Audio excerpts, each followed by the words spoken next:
Hi y'all, thanks for watching.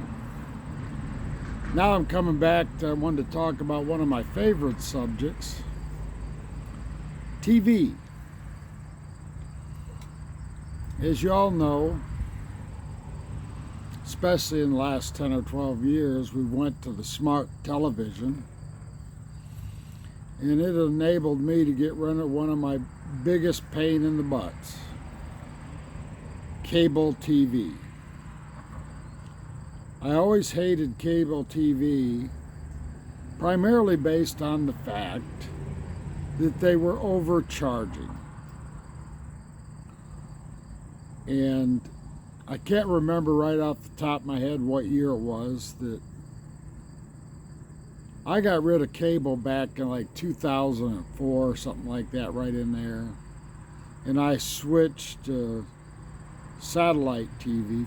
First I had Dish Network because it had a bunch of Filipino programming on it for my wife. And then they did away with that, so I went to DirecTV. And I had DirecTV till I went to streaming. I've had streaming for quite a while now. And the problem with the satellite TV system was it was almost as expensive as cable. And while I could afford that, I didn't want to. I basically want TV to work just like it did in 1960, where everything is paid for by commercials. I don't want to pay for it. And I'm not paying for it. I won't pay for it. Truth in advertisement, before we start, I do pay for one thing. I pay for friendly TV so I can do two things. One, watch the History Channel. And two, watch all the old TV from like the 50s, 60s, 70s, even 80s and 90s. But primarily for the old television because I'm an old guy. You know, I like watching Gunsmoke and the Waltons and Mayberry RFD and all that kind of thing. You get the picture. I'm old and that's what I like to watch. Even in my old age, I like to watch the reruns from when I was a kid. So I do pay $6 a month.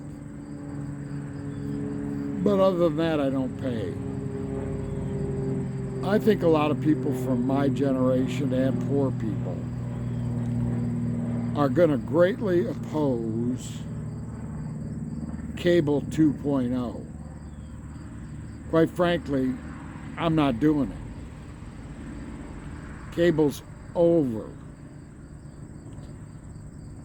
I have friends that switch from cable to streaming to pay over $200 a month.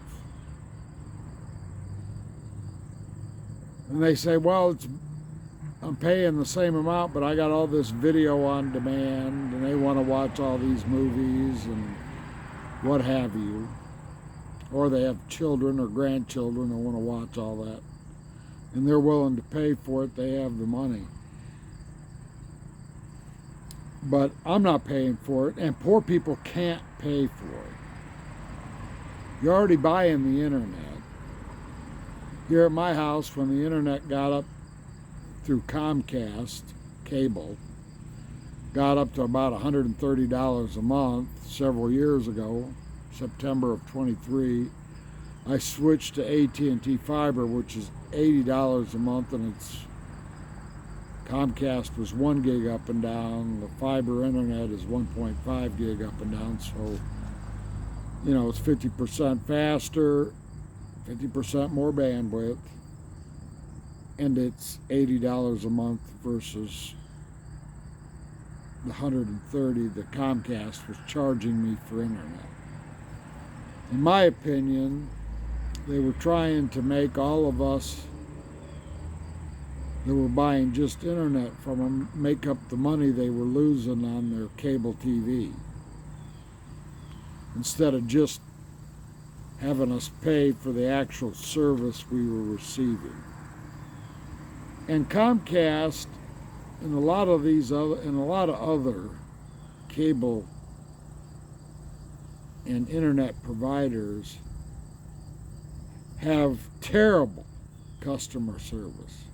Oh, they're great if you want to buy a new service from them. But it was hell just to get the service canceled. I mean, these people were fighting tooth and nail not to shut that service off. And they made me very angry, and I will never do business with Comcast again. Because they think, well, we're the solution. Well, they're not. I also have T-Mobile internet in there as a backup in case my fiber goes down. So don't get the wrong idea. And for most of what I do, that T-Mobile can work just fine. Now, when I start to move big, large video files and computer files that are ginormous, yeah, that can take quite a bit longer. So I get about 250 meg up and down with the T-Mobile cellular device, not 1.5 gig. Now, because of that fact, I don't believe cable, for the vast majority of us, that cable 2.0 is going to come back.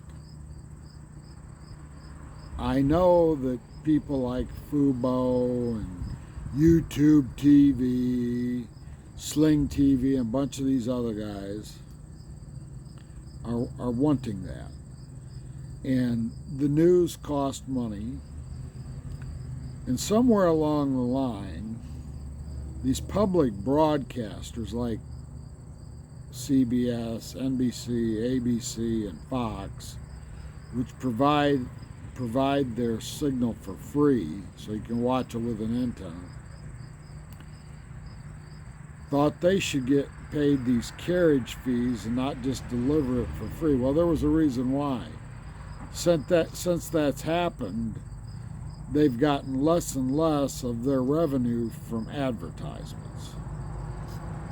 They're not really trying real hard for ad income, especially the local ones here. And they've went digital. Well, when they went digital, that was fine. The local CBS station here in Kalamazoo, they used to have a 100-watt analog broadcast television transmitter. And now I'm being told they have a 1,000-watt digital transmitter. Well, you got 1,000th the power. They have no radius. I mean, yeah, they can cover their city of Kalamazoo with it. But outside of that, if you're out in the rural areas, or I'm sitting here in Battle Creek, like basically 22 miles from their transmitter, I can't get it. They don't put out enough power to even get 22 miles away.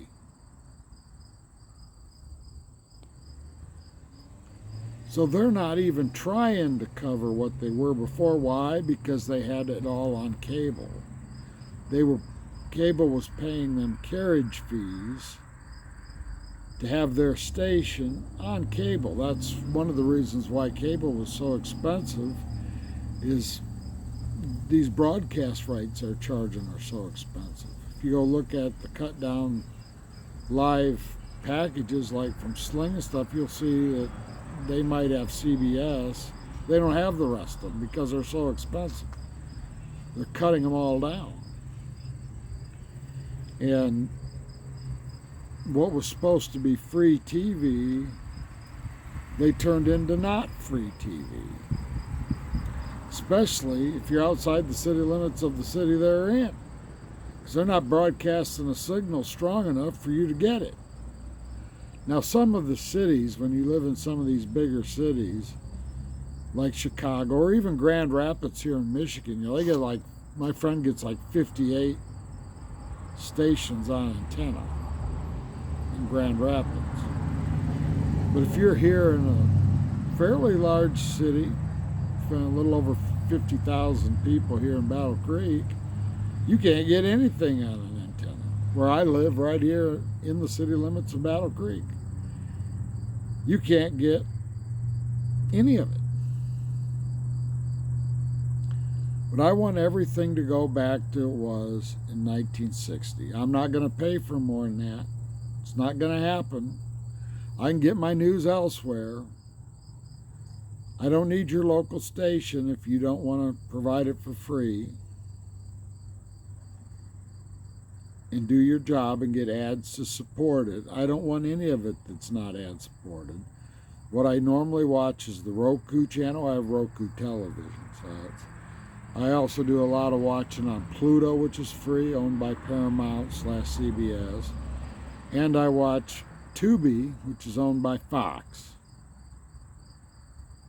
Watch a lot of those three. Between those three, I can normally get what I want to watch. I don't watch that many movies, I'm going to be honest with you.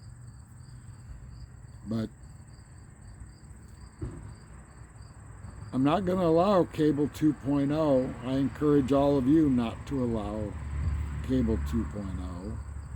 I'm especially talking to the ones of you who are rich enough to pay the $200 a month for everything they want on streaming. But this is ridiculous. And for kids and grandkids going forward, we need to halt the cable 2.0 streaming deal from going on. It's ridiculous. We need to curb it right now, and we need to get control of the internet fees, which have been jacked up for far too long. Thanks a lot. That's all I got for today. Bye-bye.